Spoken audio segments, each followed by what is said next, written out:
Afterword. My inspiration for this book came in late 1948, when I was living in New York. I had just finished Strangers on a Train, but it wasn't to be published until 1949.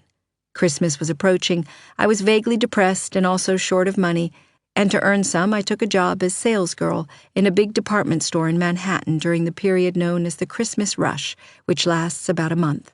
I think I lasted 2.5 weeks. The store assigned me to the toy section, in my case, the doll counter. There were many types of doll, expensive and not so expensive, real hair or artificial, and size and clothing were of utmost importance. Children, some whose noses barely reached the glass showcase top, pressed forward with their mother or father or both, dazzled by the display of brand-new dolls that cried, opened and closed their eyes, stood on their 2 feet sometimes, and of course, loved changes of clothing. A rush it was, and I and the 4 or 5 young women I worked with behind the long counter could not sit down from 8:30 in the morning until the lunch break, and even then, the afternoon was the same. One morning into this chaos of noise and commerce, there walked a blondish woman in a fur coat. She drifted towards the doll counter with a look of uncertainty. Should she buy a doll or something else? And I think she was slapping a pair of gloves absently into one hand. Perhaps I noticed her because she was alone, or because a mink coat was a rarity, and because she was blondish and seemed to give off light. With the same thoughtful air, she purchased a doll, one of 2 or 3 I had shown her, and I wrote her name and address on the receipt because the doll was to be delivered to an adjacent state. It was a routine transaction. The woman paid and departed. But I felt odd and swimmy in the head, near to fainting, yet at the same time uplifted, as if I had seen a vision. As usual, I went home after work to my apartment where I lived alone. That evening I wrote out an idea, a plot, a story about the blondish and elegant woman in the fur coat. I wrote some 8 pages in longhand in my then current notebook or cahier. This was the entire story of the price of salt, as Carol was originally called. It flowed from my pen as if from nowhere, beginning, middle, and end. It took me about 2 hours, perhaps less. The following morning I felt even odder, and was aware that I had a fever. It must have been a Sunday because I remember taking the subway, underground, in the morning, and in those days people had to work Saturday mornings, and all of Saturday in the Christmas rush. I recall nearly fainting while hanging onto a strap in the train. The friend I had an appointment with had some medical knowledge, and I said that I felt sickish and had noticed a little blister on the skin of my abdomen when I had taken a shower that morning. My friend took one look at the blister and said, "Chickenpox." Unfortunately, I had never had this childhood ailment, though I'd had just about everything else. The disease is not pleasant for adults, as the fever goes up to 104 Fahrenheit for a couple of days, and worse, the face, torso, upper arms, even ears and nostrils are covered or lined with pustules that itch and burst. One must not scratch them in one's sleep, otherwise scars and pits result. For a month, one goes about with bleeding spots, visible to the public on the face, looking as if one has been hit by a volley of air gun pellets. I had to give notice to the department store on Monday that I could not return to work. One of the small runny-nosed children there must have passed on the germ, but in a way the germ of a book, too. Fever is stimulating to the imagination. I did not immediately start writing the book. I prefer to let ideas simmer for weeks.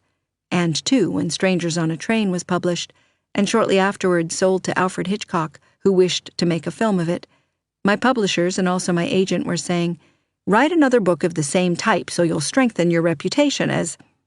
As what?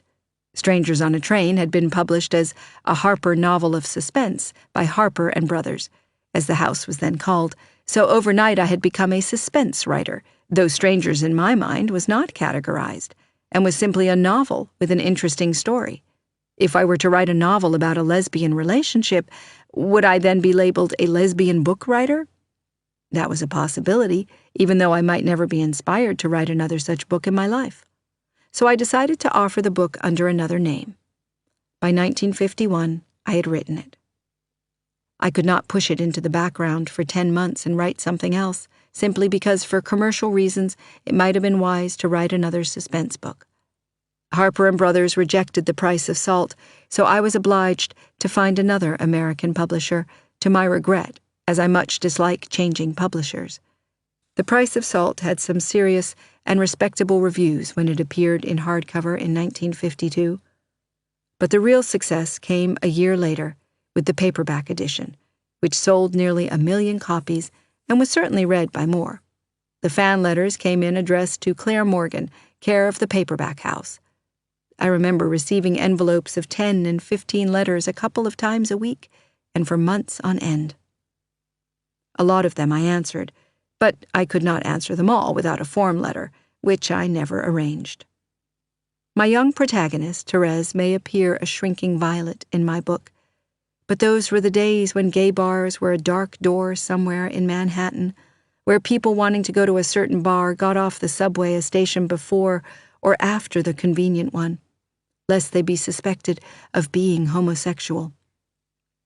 The appeal of The Price of Salt was that it had a happy ending for its two main characters, or at least they were going to try to have a future together.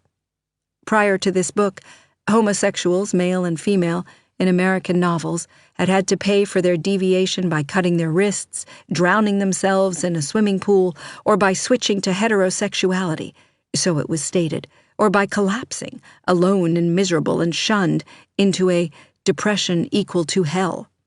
Many of the letters that came to me carried such messages as, "Yours is the first book like this with a happy ending. We don't all commit suicide, and lots of us are doing fine."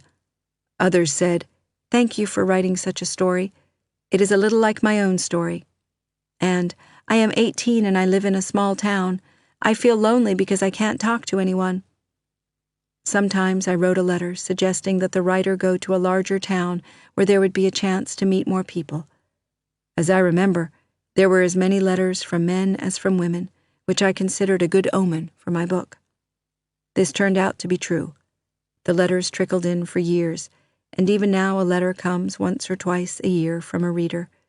I never wrote another book like this. My next book was The Blunderer. I like to avoid labels. It is American publishers who love them. 24th of May, 1989. This has been an Hachette audio presentation of Carol by Patricia Highsmith, read by Laurel Lefkoe.